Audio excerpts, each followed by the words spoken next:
وأشهد أن لا إله إلا الله وحده لا شريك له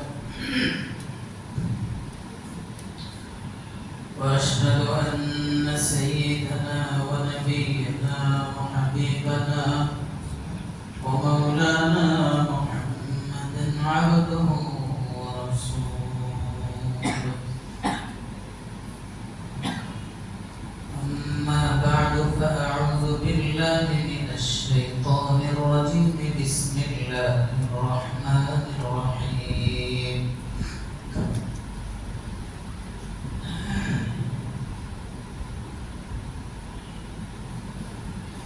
يا أيها الذين آمنوا اتقوا الله وقولوا قولا سديدا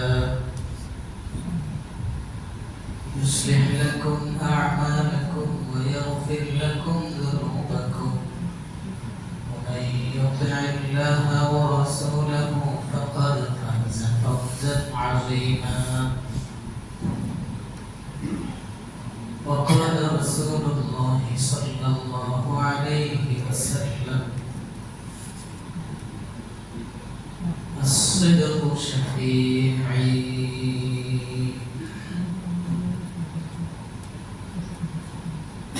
أو كما قال رسول الله صلى الله عليه وسلم: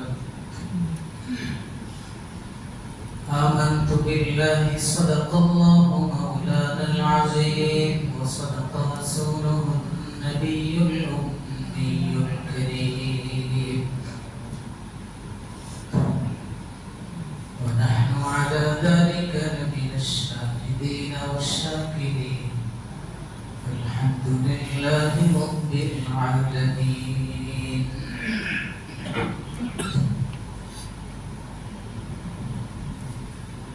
محبة الشيخ اللهم صل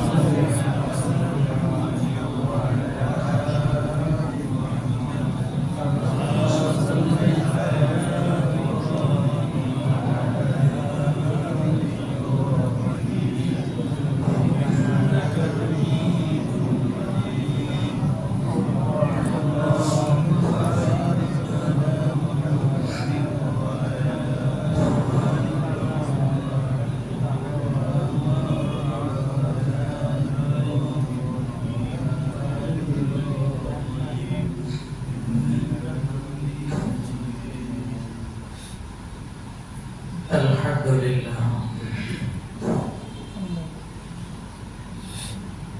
আল্লাহ রাব্বুল আলামিনের দরবারে আলিশানে অসংখ্য অগণিত শুকর, যিনি আমাদেরকে জুমার নামাজ আদায়ের জন্য তার ঘরে সমবেত হওয়ার সুযোগ দিয়েছেন। আলহামদুলিল্লাহ।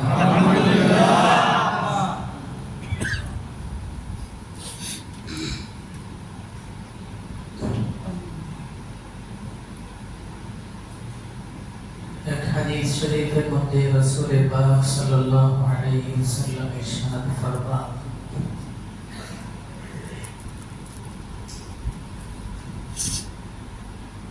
الصدق شفيعي.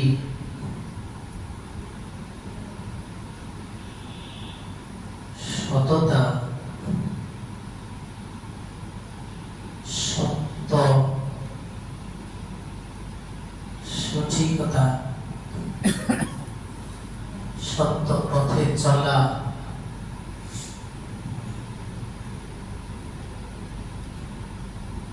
সততা অবলম্বন, সত্য আমল, সত্য অবস্থা, সত্য কথা, এগুলো আমি রাসূল গন্তব্যে পৌঁছার জন্য, আমি রাসূল মঞ্জিলে মাকসাদে পৌঁছার জন্য, এটা আমার জন্য সুপারিশকারী, এটা আমাকে সুপারিশ করবে। কিয়ামতের দিন এটা আমাকে তড়াবে।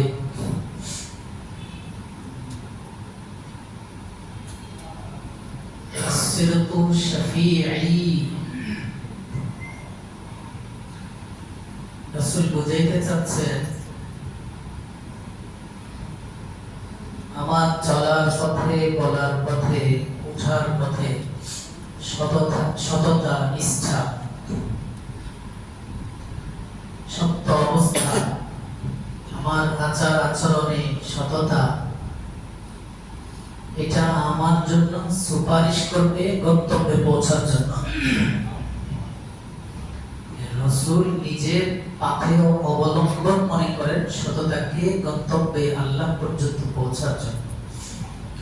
এই হাদিসে মোট 17টা বিষয়কে রাসূল সাল্লাল্লাহু আলাইহি ওয়াসাল্লাম নিজে লম্বা এক হাদিস, 17টা বিষয়কে তিনি নিজের জন্য অবলম্বন হিসাবে উম্মতকে জানিয়েছেন। এই বিষয়গুলো আমার জীবনের পাথেয় হিসাবে আমি গ্রহণ করে নিয়েছি। এই বিষয়গুলো আমার নাজাত গন্তব্যে পৌঁছার জন্য আমি মূল পাথেয় হিসাবে অবলম্বন করেছি। এর মধ্যে একটা হলো সততা, সঠিক বলা, সত্য বলা, ছল চাতুরীর পক্ষাবলম্বন না করা, সঠিক অবস্থান, সর্বক্ষেত্রে নিষ্ঠা, সততাকে অবলম্বন করা, এটা আমার জন্য সুপারিশ করবে। সত্য জিনিসটা আমি নবীর পক্ষে হইয়া আমাকে সুপারিশ করে আল্লাহর পর্যন্ত আমাকে পৌঁছাবে।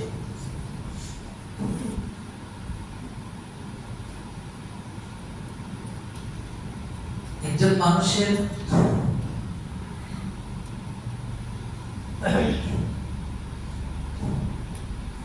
জন্য সততা এটা অত্যন্ত গুরুত্বপূর্ণ এক গুণ,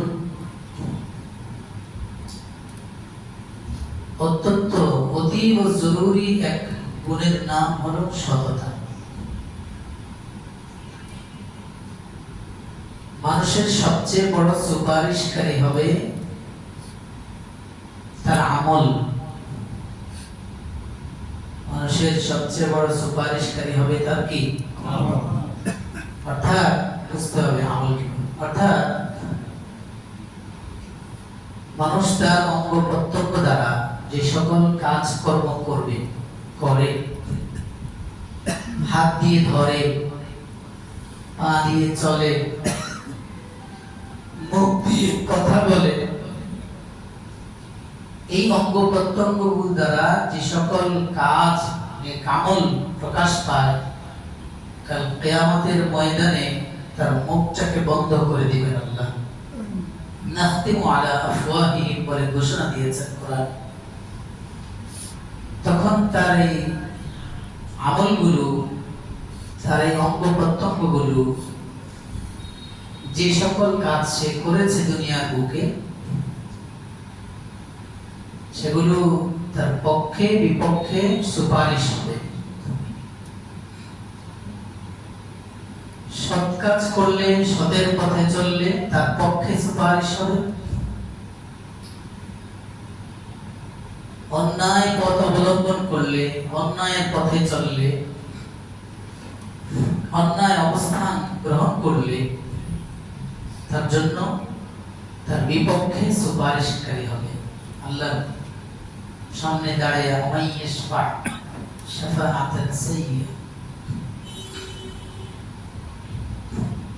এই জন্য সমস্ত মানুষের জন্য, প্রতিটা মুমিনের জন্য অতি জরুরি সততার গুণকে খুব জটিল ভাবে আঁকড়ে ধরা, মজবুতের সাথে আঁকড়ে ধরা। সততার এই গুণ যে যত বেশি আঁকড়ে ধরতে পারবে, সত্য বলা ছাড়া কিছু বুঝি না, আমার আচার আচরণে, আমার চলনে বলনে, উঠা বসা, সর্বক্ষেত্রে আমি যেন সত্যটাকে প্রাধান্য দিয়ে চলি, আমার অবস্থান যেন সত্যের পথে হয়, আমার কাজকর্ম, লেনদেন, অভ্যাসে যেন সততাকে প্রাধান্য দিতে পারি। এটা সমস্ত মুমিনের জন্য অত্যন্ত জরুরি। মিথ্যার আশ্রয় না নেওয়া, মিথ্যা পক্ষ অবলম্বন না করা, মিথ্যার সাথে নিজেকে মিশিয়ে না দেওয়া। কারণ হাদিসে পাকে রাসূল বলেছেন, as-sidqu yunji wal kidbu yuhlik। মানুষকে সততা, সত্যের এই গুণ ইউনজি, মুক্তি দেয়। as-sidqu yunji, মুক্তি পেতে চাও তো সত্য পথ অবলম্বন করো। কারণ ওয়াল কিযবু ইউহলিক, মিথ্যা এটা মানুষকে ধ্বংসের ধার প্রান্তে নিয়ে যায়, হালাক করে দেয়, ধ্বংস করে দেয়। মুক্তি পেতে চাও সত্য পথ অবলম্বন করো। ধ্বংস হতে চাও মিথ্যার পথ অবলম্বন করো। এজন্য মুমিন যে, রাসূল বলেন মুমিন মাত্রই গুনাহ হয়ে যাবে স্বাভাবিক, কুল্লু বনি আদম খাত্তাউ বলে রাসূল বলেছেন। কিন্তু মুমিন সমস্ত গুনাহ করতে পারলেও মুমিন মিথ্যা গুনাহ করতে পারে না। মুমিনের এই গুনাহ মুমিনের কাঁধে মুমিন নিতে পারে না। সমস্ত গুনাহ মুমিন দ্বারা হয়ে যেতে পারে, কিন্তু মিথ্যার গুনাহ, এই নাপাক, এই কলুষিত গুণ, এই নাপাক গুণ মুমিন কিছুতেই আশ্রয় দিতে পারে না, প্রশ্রয় দিতে পারে না। মুমিনের জন্য জরুরি হলো মুমিনের সর্বক্ষেত্রে মুমিন সত্য, সঠিক, সততাকে প্রাধান্য দিবে, সঠিক পথে চলবে, সঠিক পথ অবলম্বন করবে। মানুষ স্বাভাবিকভাবে মিথ্যা আশ্রয় নেয় কখন? যখন দেখে যে নিজের দোষ প্রকাশ পেয়ে যাচ্ছে, দোষ ঢাকার জন্য। যখন থেকে ক্ষতির সম্মুখীন হতে যাচ্ছে, ক্ষতি থেকে বাঁচার জন্য মিথ্যা বলে, দোষ ঢাকার জন্য মিথ্যা বলে। যখন দেখে যে অপমানিত হতে যাচ্ছে, লাঞ্ছিত হবে, তখন সে মিথ্যা আশ্রয় নেয়। কিন্তু যদিও সে সাময়িকভাবে সত্য বললে অপমানিত হবে, লাঞ্ছিত হবে, তার দোষ প্রকাশ পেয়ে যাচ্ছে, সে ক্ষতির সম্মুখীন হয়ে যাবে সাময়িক মিথ্যা সত্য বললে, কিন্তু এটা সাময়িক, অল্প সময়ের জন্য হয়তো সে অপমান বোধ করবে, ক্ষতির সম্মুখীন হয়ে যাবে, লাঞ্ছিত হবে, দোষী সাব্যস্ত হয়ে যাবে, ঠিক। কিন্তু আল্লাহ রাব্বুল আলামিন এবং রাসূল পাক কোরআন হাদিসের নূরে আমাদেরকে যে নূর দিয়েছেন, সেটা হলো তারপরেও তুমি সঠিকটাই বলো, অচিরেই তোমার জন্য এর চেয়ে মহা মূল্যবান বরকত, নূরানিয়াত, ফজিলত আল্লাহ অবধারিত করে রেখেছেন। তোমার জন্য সফলতা অতি কাছে। সত্যের মতো চলো, সত্য পথে চলো, সত্য মত অবলম্বন করো, সত্য পন্থা অবলম্বন করো, তোমার জন্য বারাকাত আর বারাকাত থাকবে। জাহিলি যুগের মানুষগুলো মিথ্যা বলে নাই। রাসূল পাক সাল্লাল্লাহু আলাইহি ওয়াসাল্লামের শ্বশুর হয়েছেন মক্কার 13 বছর, মদিনার 9 বছর, কত হইল? 22 বছর জানাইছে। এর আগেই মেয়ে বিবাহ হয়েছে।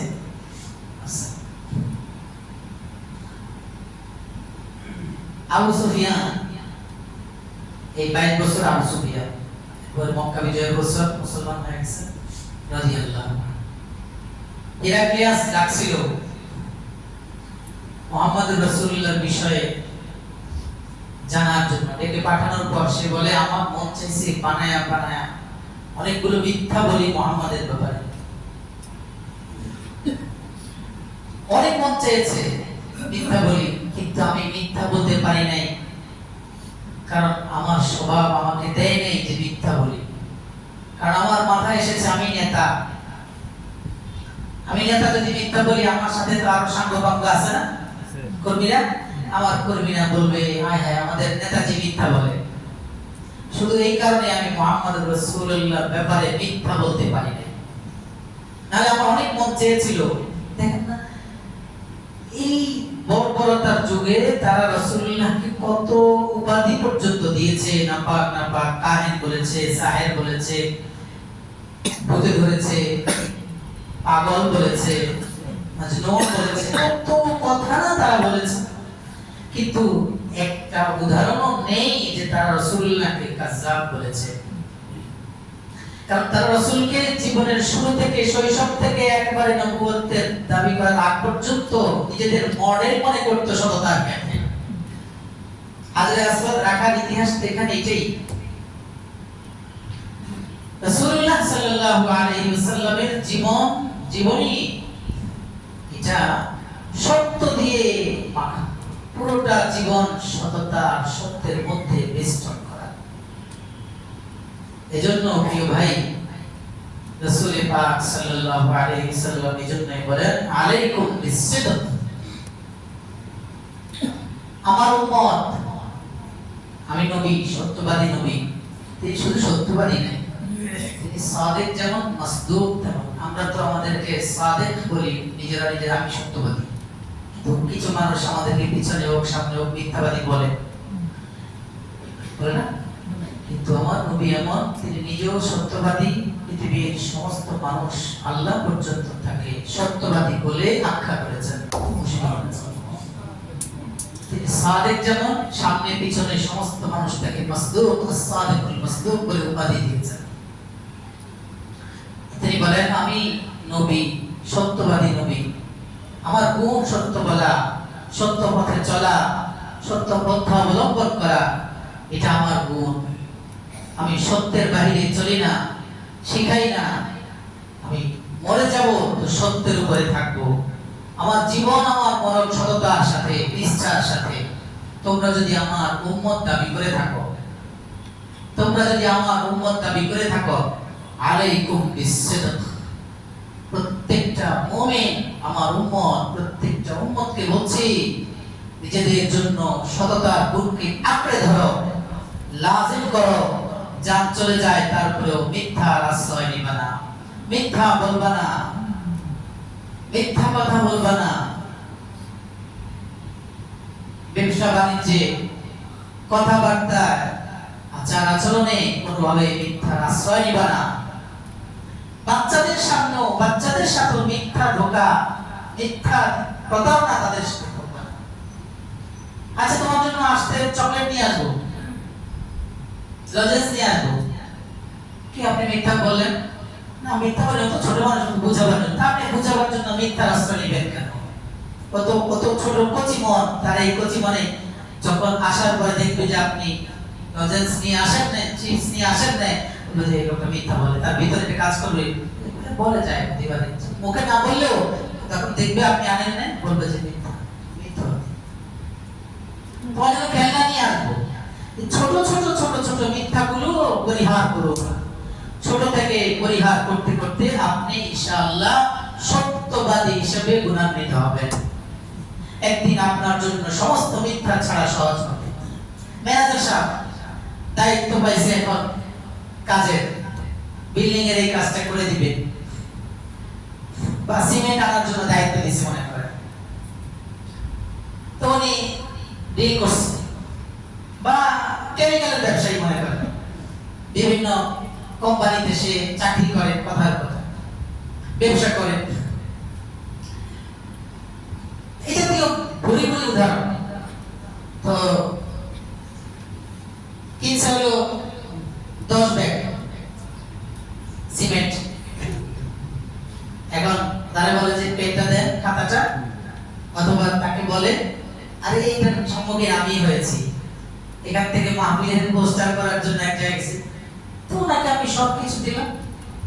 উনি ওনার মতো করে যা আসলে একবার কত লিখতে হবে, আইসি কত আসছে এত হাজার এত টাকা কত লিখতে হবে, মানে তো কেন সবাই তো এখানে কত লিখতাম বলার পরে 5,000 টাকা বাড়ায় লিখতে বলে, আপনি কি বলবেন কি না এই জন্য লিখি না, মানে তারও ব্যবসা এখানে। আজকে যদি 11,000 টাকা করে খাওয়া দিতে পারে, আমি আবার আগে বুঝাইতেছিলাম এটাই হলো ঈমান, এটাই হলো তাকওয়া, এটাই হলো সততা। দোয়া করতে করতে হাজরাত ধইরা মুলতাজাম ধরে আরাফার ময়দানে চোখের পানি ভাষায় একবার দোয়া করে আসে, কিছু পায় না। খাবার হালাল না, পোশাক হালাল না, কথা সত্য না, ব্যবসা সত্য। 10 ব্যাগ লেখেন, নিচে 8 ব্যাগ, ওই যে জমা দিব ওখানে 10 ব্যাগ। আল্লাহ মাফ করে দেন। যেমন ফ্যাক্টরিতে কাজ করে, চাকরি করে, তো ওনার এই সময়টুকু ওখানে দেওয়া, মনে করেন উনি একটা জিনিস কিনতে, ওনাকে মালিক পক্ষ জিএম সাহেব বা পিএম সাহেব ওনাদেরকে দায়িত্ব দেয় নাকি, আচ্ছা কেমিক্যাল কিনতে দায়িত্ব দিচ্ছে, তো উনি কি করে কেনার সময় মাঝখানে বায়া হয়ে এই ফ্যাক্টরির বেতনভুক্ত কর্মচারী আমি, 1 মাস শেষে আমি লক্ষ টাকা বেতন পাই, এখন আমার শ্রম ঘাম সব ব্যয় করতে হবে এখানের জন্য। আমি যদি এখানে মাঝখানে ভায়া হয়ে 10 টাকা দিয়ে কিনে এখানে না 12 টাকা বিক্রি, কোন অধিকারে বিক্রি করলাম, কি পুঁজিতে বিক্রি করলাম, আইনা বলে এত। আর এই যে বলার অধিকার আপনাকে দিল কে, এটার জন্য কি জবাব দিতে হবে? আমাদের এক বুজুর্গ ছিলেন, আরে মারা গেছেন, আল্লাহ বেহেশত নসিব করেন। এক বাসায় এক জায়গায় যাওয়ার পরে ওনাকে মাদ্রাসার জন্য বড় অঙ্কে হাদিয়া পেশ করছে। উনি বুজুর্গ মানুষ, এই জন্য ওনাকেও কিছু টাকা হাদিয়া দিচ্ছে, ওখান থেকে উনি নিছেন, বললে মাইন্ডে যাবে।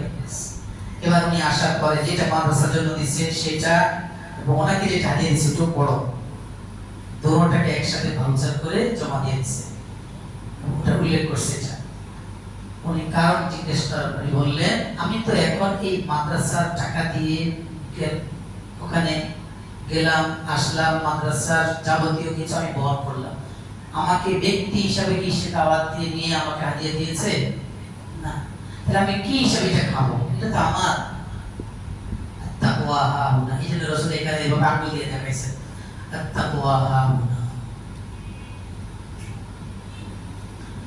আলাইকুম বিসসিদকি ফাইন্নাস সিরকা ইয়ানজি ওয়াল কিযবু ইহলিক। সততার পথ অবলম্বন করো, নাজাত পেয়ে যাবা, জান্নাত পেয়ে যাবা। নাজাত কোন পথে? সত্যের পথে। রাসূল জবাব দিয়েছে। তোমাকে দায়িত্ব দিছে কিছু কিনে আনার জন্য, তোমার এখানে ছচ্ছা তৈরি না করে যেই মূল্যে ক্রয় করেছো, যেই টাকা ভাড়া গেছে সেটাই উল্লেখ করো, যেটা খাওয়ার খরচ, হ্যাঁ খাওয়ার খরচ সে ফিক্স করে দিছে 1,100 টাকা, সেটা তুমি খাও নাই, বা ফিক্স করে দিছে ভাড়া 150 টাকা, হাইটা উঠে গেছে, এটা নিজের সমস্যা নেই।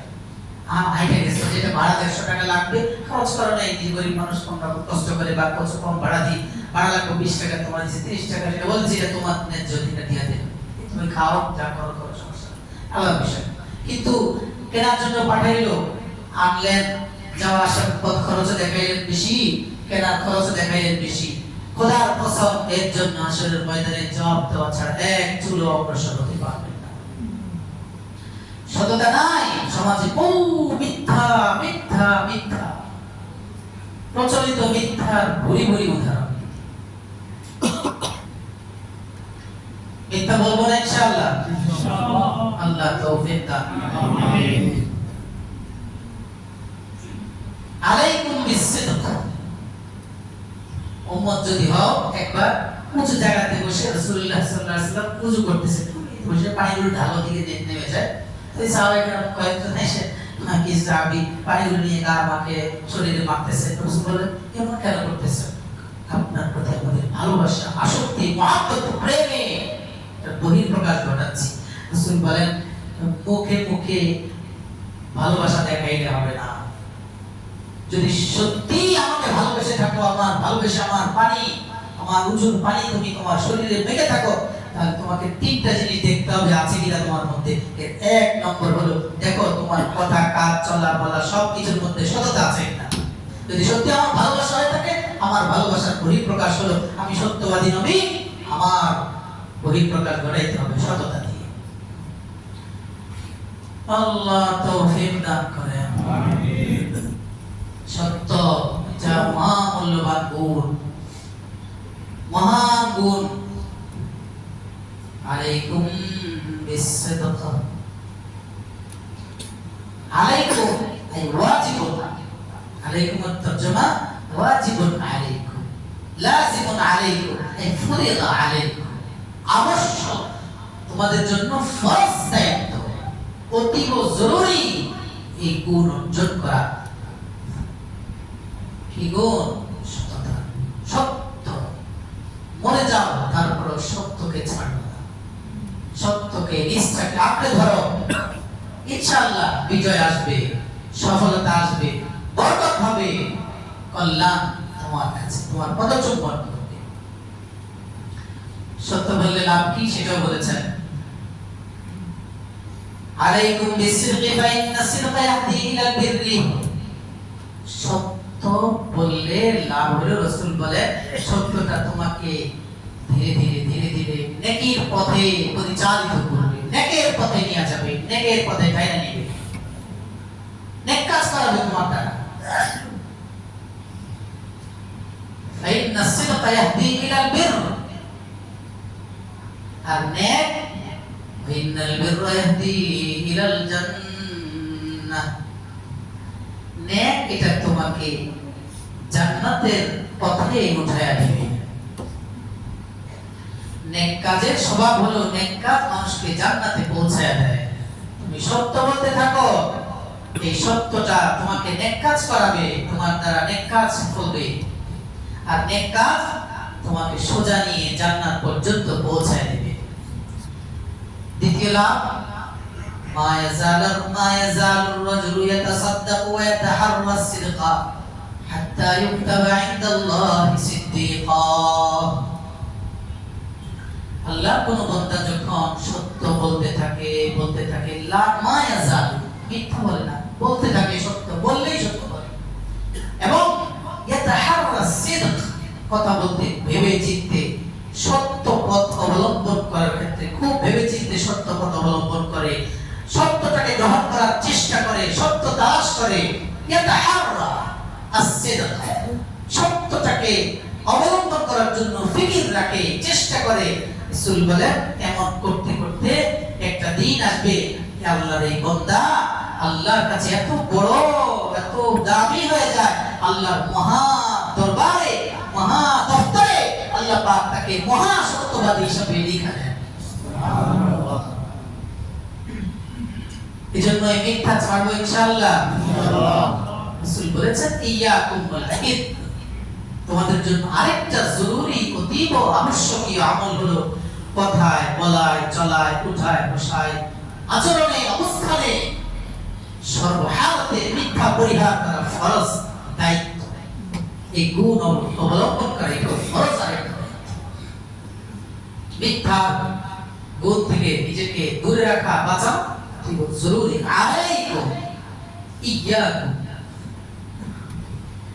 সমস্যা কি মিথ্যা বললে? ইয়া রাসূলুল্লাহ, ফাইনাল কিযবা ইয়াহদি ইলাল ফুজুর ওয়া ইন্নাল ফুজুরা ইয়াহদি ইলান নার ওয়া ইন্নাল ফুজুরা ইয়াহদি ইলান নার। উম্মত আমার যদি উম্মত হয়ে যাও, যদি সত্যিকার অর্থে আমার উম্মত বলে নিজেকে দাবি করতে চাও, তাহলে তোমরা মিথ্যা পরিহার করো, মিথ্যা ছেড়ে দাও। কারণ মিথ্যা এটা একটা ভয়ঙ্কর নম্বর গুণ, এই গুণ তোমাকে জাহান্নামের কাজ করাবে, মাসিয়াতের কাজ করাবে, পাপাচারের কাজ করাবে, তোমার দ্বারা জিনা করাবে, মিথ্যা বলে বলে তোমার দ্বারা গীবতের গুনাহ করাবে, মিথ্যা বলে তোমার দ্বারা বিভিন্ন গুনাহ করাবে। মিথ্যা এটা তোমাকে গুনার দিকে টেনে টেনে নিবে। গুনার স্বভাব হলো মানুষকে জাহান্নামের আগুনের দিকে টেনে নিয়ে যাও। গুনাহ করলে মানুষ একদিন ধীরে ধীরে জাহান্নামের আগুনে গিয়ে পৌঁছে যায়। এজন্য তুমি যদি জাহান্নামের আগুন থেকে বাঁচতে চাও তাহলে মিথ্যা পরিহার করো, মিথ্যা ছেড়ে দাও, জাহান্নাম থেকে বাঁচতে পারবে। এভাবে এই হাদিসের শেষেও আরেকটা ভয়ঙ্কর কথা বলেছেন, মানুষ যখন মিথ্যা বলে, মিথ্যা বলতেই থাকে, কেয়ার করে না, জীবন ওর কথাবার্তা সবকিছুই মিথ্যা মিথ্যা মনে করে, বলে মিথ্যা না বললে তো ভাত নাই, মিথ্যা না বললে তো হুজুর ব্যবসা চলে না। যদি ইচ্ছা ইয়াকিনান বলে থাকো তোমার ঈমান গেছে গা। কি গেছে গা? ঈমান গেছে গা। হ্যাঁ, ঈমান চুপ হয়ে যায়, ধরেতে হবে যদি এটা বলে থাকে। আর হাসির ছলে আপনি মিথ্যা বলবেন, এমন তেমন ঠাট্টা মজা করেও যেমন মিথ্যা বলবেন না। সত্যের ভাত নাই, নাউজুবিল্লাহ, সত্যের ভাত নাই, এটা কোথায় পাইলে তুমি? আল্লাহ বলেছেন সত্যের ভাত, সত্যের মধ্যে, সততার মধ্যেই নেক, সত্যের মধ্যেই ভাত, রিজিক, সম্মান। তুমি বলো সত্যের ভাত নেই। ঈমানের কথা না বেঈমানের কথা? বেঈমানের কথা। নাউজুবিল্লাহ, খবরদার। সত্য এটা এত গুরুত্বপূর্ণ কাজ যে বহু সিজদা, লক্ষ কোটি সিজদা থেকে একটা সত্য কথার মূল্য আল্লাহর কাছে অনেক বেশি। দলিল লাগবে। আবু হুরায়রা রাদিয়াল্লাহু তাআলা আনহু রাসূল বলেছিলেন, তুমি যদি সবচেয়ে বড় ইবাদত গুজার হতে চাও, গুনাহ ছাইড়া দাও। নামাজ ইবাদত কেন? কোরআন তেলাওয়াত, যাকাত, হজ ইবাদত কেন? নামাজ না পড়া হইল গুনাহ। নামাজ না পড়া কি গুনাহ? এই না পড়া গুনাহ। তাহলে পড়ার দ্বারা আমি না পড়া গুনাহ থেকে বাঁচলাম না? আল্লাহ রাসূল বলেন এই জন্যই হলো ইবাদত। গুনাহ থেকে বাঁচাটা হলো ইবাদত। আর নামাজ না পড়লে গুনাহগার হবে। এজন্য নামাজ পড়ার মাধ্যমে সে না আল্লাহর নিষেধ থেকে বাঁচলো, এজন্য ইবাদত হলো। রাসূল বলেন তুমি যদি সবচেয়ে বড় ইবাদত গুজার হতে চাও, গুনাহ ছেড়ে দাও। সবচেয়ে বড় ইবাদত গুজার হতে চাও, গুনাহ ছেড়ে দাও।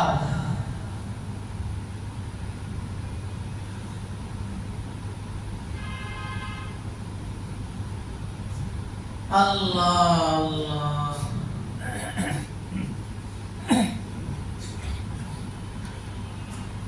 মনে আসে না, যাই হোক, তো বলছিলাম প্রিয় ভাই, মিথ্যা এটা ছেড়ে দিতে হবে ইনশাআল্লাহ।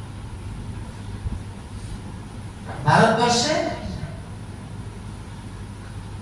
একটা মসজিদ এবং মন্দিরের জায়গা নিয়ে মুসলমান এবং হিন্দুদের মধ্যে দ্বন্দ্ব ছিল। মুসলমান বলে মুসলমানের জায়গা, হিন্দুরা বলে হিন্দুদের জায়গা। আদালতে সমাধান হলো সাক্ষী পেশ করার জন্য। সাক্ষী পেশ করবে, প্রত্যেকে যার যার সাক্ষী হাজির করলো। মুসলমানরা মুসলমানদের মতো করে সাক্ষী নিয়ে আসলো। মসজিদ নির্মাণ হয়েছে, এখন হিন্দুরা একটা মন্দিরের জায়গা বলে দাবি করতেছে তাদের জায়গা। মসজিদ একটা ভালো জিনিস, থেকে ভাঙবে। হিন্দুদেরকেও সাক্ষী আনার জন্য বলা হলে তারা সাক্ষী হিসাবে পেশ করেছেন তৎকালীন যুগের সবচেয়ে বড় বুজুর্গ, আল্লাহওয়ালা একজন আলেম। মুসলমানরা তো খুশি যে তুমি কি আমাদের পক্ষে সাক্ষী দিছে, উনি তো মুসলমান, উনি তো আমাদের পক্ষেই কথা বলবে। হিন্দুরাও খুশি, আমরা যাকে সাক্ষী হিসাবে পেশ করেছি উনি সঠিক জিনিসটা জানে, আর মুসলমান মিথ্যা বলতে পারে না, এটা আমাদের জানা আছে। তারা জানে আমরা মিথ্যা বলি না রে ভাই, কিন্তু আমাদের অবস্থা কি আসলে এটা? মাত্র 99% আর 99% মিথ্যা।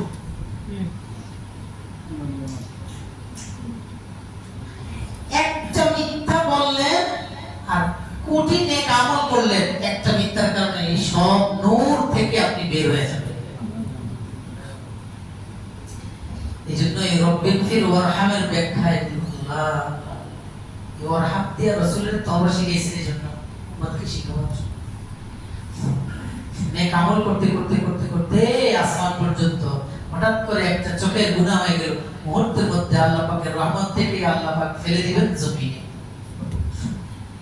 এজন্য আল্লাহর কাছে বলে, আল্লাহ আপনার দয়া নেক আমল করে আপনি যতটুকু উপরে উঠেছেন গুনাহটা হয়ে গেছে, ভুল তো হয়ে গেছে, আল্লাহ তো মাফ করে দেন। আর ওয়ারহাম, কারণ আনতা খায়রুর রাহিমিন, রহম করে আবার আগের জায়গায় পৌঁছায় দেন। আর ওখানে পৌঁছে আগে যত রহমত বরকত আপনার নিয়ামত দিয়ে ভরে রাখছিলেন, ওগুলো থেকে তো বঞ্চিত হয়ে গেল, ওগুলো আবার দিয়ে দেন। এই তওবা রাসূলকে এই জন্য শিখিয়েছেন, দেখায় বসে বলেন রব্বি গফির ওয়ারহাম ওয়া আনতা খায়রুর রাহিমিন। জজ সাহেবের সামনে দাঁড়ায়া মুসলমানদের পক্ষ থেকে, মুসলমানদের অমুসলিমদের যে সাক্ষী, তিনি বলেন, জজ সাহেব আমি মুসলমান, আমি চাবই এই জায়গায় মসজিদ থাকুক, কিন্তু আমাকে যেহেতু সাক্ষী দেওয়ার জন্য এখানে দাঁড় করাইছেন, আমি সঠিকটাই বলবো। এখানে মসজিদের নিচে যতগুলো জায়গা আছে, অল্প একটু জায়গা হলো মুসলমানদের, বাকি পুরো জায়গাটা অমুসলিমদের। জজ সাহেব কলম বন্ধ করে স্থির হয়ে জবাব দিলেন, আজ মুসলমান হার গয়া, ইসলাম জিত গয়া। মুসলমান তাদের যেই গুণ অবলম্বন করা দরকার ছিল, সততার গুণ, সেটা তারা অবলম্বন না করার কারণে তারা হেরে গেছে। কিন্তু ইসলাম সত্যটা শিখায়। আজকে এই মূল বিষয় সত্য বলে ইসলামের বিজয়ের জায়গায় আছে, ইসলাম জিতে গেছে। এতটুকু বলার পরে অমুসলিমদের, হিন্দুদের তারা এক বাক্যে বলে উঠলো, আমরা জানি ইসলাম সত্য বলে, ইসলাম সত্যটা শিখায়। মৌলভী সাহেবের এই সাক্ষীতে আমরা সবাই অধিকাংশই তারা সেখানে ইসলাম গ্রহণ করে ফেলেছে এবং বলেছেন যে আমরা মসজিদের জন্য জায়গা দান করে দিলাম। সত্য এটা মানুষকে মুক্তি দিবে, সফলতা দিবে।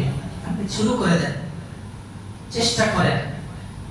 আপনি সাময়িক লাঞ্ছিত অপমানিত কিছু হইলে চিরস্থায়ী শান্তি, সফলতা, সুখ, বরকত, রহমত, নূর আপনার পদচুম্বন করুন। সঠিক পথ অবলম্বন করুন। সঠিক জিনিসটা যে যত বেশি অবলম্বন করতে পারবেন, তার জীবনে তত সফলতা আসবে ইনশাআল্লাহ। আল্লাহ মাফ করে দেন। সত্য বলা যদি কেউ অভ্যস্ত হয়, সত্য বলতে বলতে যদি অভ্যস্ত হয়, ওর দ্বারা যদি কখনো কোনো মিথ্যা বলে বের হয়েও যায়, আল্লাহ পাকের শান হলো আল্লাহ তার এই বান্দার ইজ্জতের হেফাজত করেন। সুবহানাল্লাহ। খেলাফতে ওমর রাদিয়াল্লাহু তাআলা আনহু খেলাফত করেন।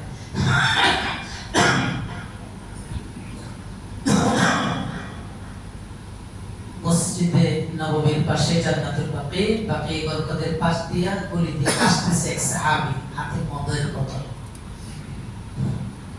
হাতে কিসের বোতল? মদ হারাম হয়ে গেছে রাসূলের যুগে।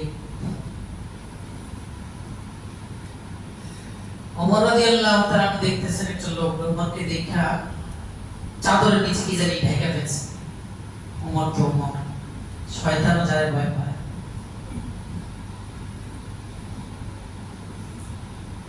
তো এখন লোকটা ওমরকে দেখে ঢেকে ফেলছে ঠিক, কিন্তু ভীষণ ভাবে পেরেশানিতে পড়ছে। হায় রে, আমার তো ধরা। কিন্তু এই লোকটা সত্য না।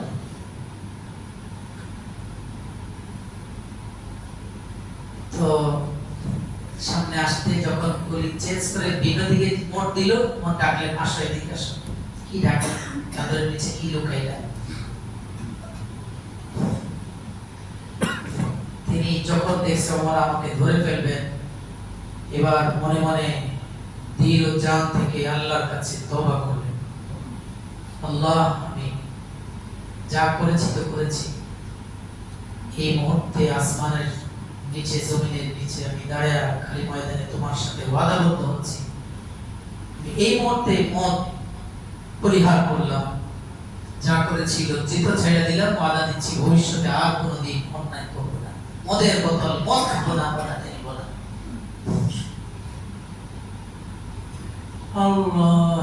ওয়াদা করছেন আল্লাহর কাছে পাকাপাকি, আল্লাহ ওয়াদা যেমন ভাবে কবুল করছেন।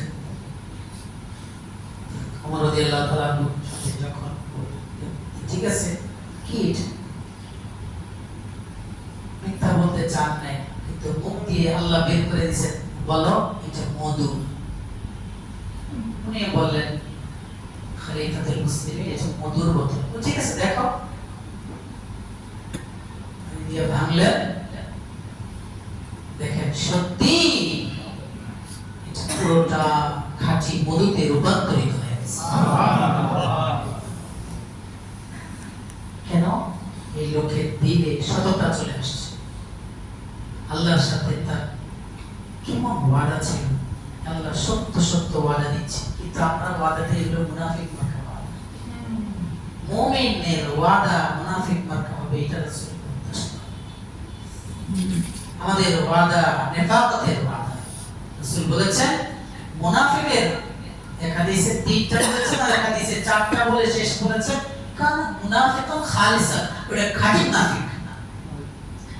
4টার একটা হলো ইদা হাদাথা কাযাবা, ও কথা বলতেই মিথ্যা বলে, কথা বললেই ওয়াদা করলে মিথ্যা ওয়াদা, কথা বললে কথা না। আল্লাহ আমাদেরকে সত্যবাদী বানান, আমিন। ওমর রাদিয়াল্লাহু তাআলা ছেড়ে দিলেন, তিনি ঘটনা বললেন, এটা সত্যিই ছিল মদের বোতল, এটা আমার আল্লাহর দয়া। আরেক সাহাবী কারণে ঘষে দিয়ে দাঁত ভেঙে ফেলছেন, মামলা আসছে রাসূলুল্লাহ সাল্লাল্লাহু আলাইহি ওয়াসাল্লামের দরবারে ভূমিতে, ইয়া রাসূলুল্লাহ এই হইছে, নবীজি আল্লাহর আয়াতের বিধান ইন্নান নাফসা বিন নাফসি ওয়াল আইনা বিল আইন, এই আয়াতের যে বিধান, ঠিক আছে দাঁত ভাঙছে তুমি ঘষিতে দাঁত আরেকটা ভেঙে দাও, এটাই শরীয়তের বিধান, এসাস। পাশের থেকে আরেক সাহাবী বলে আল্লাহর কসম তার দাঁত ভাঙা হবে না। এক সাহাবী আরেক সাহাবী ভাঙছে, রাসূল বিচার করলেন আয়াত দিয়ে, আরেক সাহাবী পাশের থেকে বলছে আল্লাহর কসম করে বললাম এই সাহাবীর দাঁত ভাঙা হবে না। ওরা ভাঙতে বলে সে ভাঙে, রাসূল ভাঙো না কেন দাঁত? রাসূলুল্লাহ সংকল্প করেছিলাম তাকে মাফ করব না, তার দাঁত ভাঙবো, কিন্তু এই মুহূর্তে আমার দিলের মধ্যে আল্লাহ পাক ঢাললেন, আমি তাকে মাফ করে দিয়েছি, তার দাঁত ভাঙবো না। তখন রাসূল ওই সাহাবীর কথা বললেন, লাউ আকসামা আলাল্লাহি লা বাররাহু, ইন্না মিন ইবাদিল্লাহি লাউ আকসামা আলাল্লাহি লা বাররাহু। আল্লাহ কিছু বান্দা আছে তারা সততার বুকে এতটা মজবুতের সাথে আঁকড়ে ধরে, সত্য বলতে বলতে চেহারাটা সত্যবাদী হয়ে যায়, তার তলব তার সবকিছু সত্যের নূরে আলোকিত নুরানি হয়ে যায়। তখন ও যদি কসম খায় কিছু বলে, তার কসমের ইজ্জত, তার সম্মান রক্ষা করা এটা আল্লাহর জন্য অবধারিত হয়ে যায়। ওই যে কসম খায় বলছিল তৃতীয় সাহাবী, এই সাহাবী ছিল সত্যবাদী সাহাবী, এজন্য আল্লাহ রাসূল বলেন এর কসমের ইজ্জতের হেফাজতের জন্য আল্লাহ ওর দিল ঢেকে দিয়েছে যে তুই মাফ করে দে। সততা, সততা অনেক জরুরি, অত্যন্ত জরুরি। সততার গুণ অবলম্বন করুন, ইনশাআল্লাহ দেখবেন আপনার জীবনে বরকত আসবে। তিন সাহাবী তবুক যুদ্ধে যান নাই, আর অনেক মুনাফিকরাও যায় নাই, কিন্তু কথা মনে আসলো শেষ করে দিয়েছি।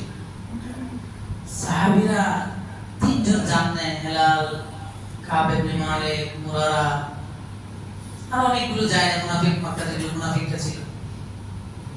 রাসূল তবুক থেকে আসার পরে বিভিন্ন অজুহাত, এক এক মুনাফিককে এক এক ছলছাতুরি, মিথ্যা আশ্রয়, মিথ্যা পক্ষ অবলম্বন, মিথ্যা কথা। রাসূল বলেছেন বাহ্যিকের উপরে সমাধান দেওয়ার দায়িত্ব আমাকে দিয়েছেন আল্লাহ, ভিতরটা দেখবেন কে? আল্লাহ। যার যার কথার উপরে সমাধান দিয়ে মাফ মাফ মাফ। কিন্তু এই তিন সাহাবী ভাবছেন খালি সাহাবী তো মিথ্যা বলতে পারেন না। তিনজন সাহাবী চিন্তা করলেন এখন যদি মিথ্যা বলি ওহী আসতে তো দেরি হবে না। আল্লাহ পাক যদি ওহীর মাধ্যমে জানায় দেন রাসূলুল্লাহকে আমরা মিথ্যা বলেছি, তাহলে আমাদের এইটাও গেল সেইটাও গেল, এই দুনিয়াও গেল। রাসূল আমাদেরকে এই দুনিয়া জানতেন মুনাফিক, আর ওই দুনিয়া ফিদ্দারকিল আসফালি মিনান নার, জাহান্নামের তলদেশে চূড়ান্ত জাহান্নামের শাস্তি আমার অবলম্বন। আল্লাহ মাফ করে দেন।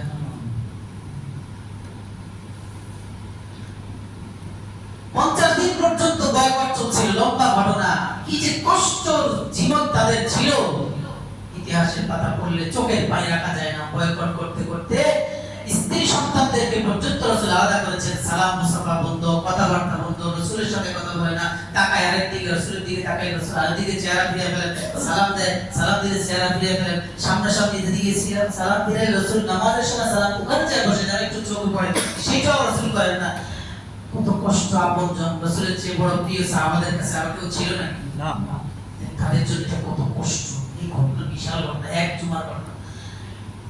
50 দিন পরে আয়াত নাযিল হইল। 50 দিন গেছে দুজক, কষ্ট, অশান্তি, কিন্তু এই তিনজন সাহাবীর জন্য যখন ওয়ালা সালাতাতিল্লাযীনা খুলিফু হাত্তা ইযা দাকাত আলাইহিমুল আরদু বিমা وضاقت عليهم أنفسهم وظنوا أن لا ملجأ من الله إلا إليه। আল্লাহর কাছে যখন এভাবে নিজেদের একবার ছোট করে পেশ করছে, আয়াত নাযিল করে তাদের প্রশংসা করে আল্লাহ আয়াত নাযিল করে দিয়া শুনায় দিলেন, মুহাম্মদ রাসূলুল্লাহ ওদেরকে আমি মাফ করে দিয়েছি, আপনি মাফ করে দেন। এরা এবার যে ভীষণ খুশি হয়েছে, এই 50 দিন কষ্ট গেছে যা, কিন্তু কিয়ামত পর্যন্ত আল্লাহর নবীর সমস্ত উম্মত আমাদের ব্যাপারে এই আয়াত পড়বে আর তারা বলবে যে আমরা বড় সত্যবাদী ছিলাম, আমাদের প্রশংসা করে আল্লাহ আয়াত নাযিল করেছেন। আল্লাহ আমাদেরকে সত্য পথে চলার তৌফিক দান করুন, সততার গুণ সর্বক্ষেত্রে অবলম্বন করার তৌফিক দান করুন। ওই আমি সাময়িক পরাজিত, কিন্তু আমি ইনশাআল্লাহ স্থায়ীভাবে জয়লাভ করব, আল্লাহ তৌফিক দান করুন।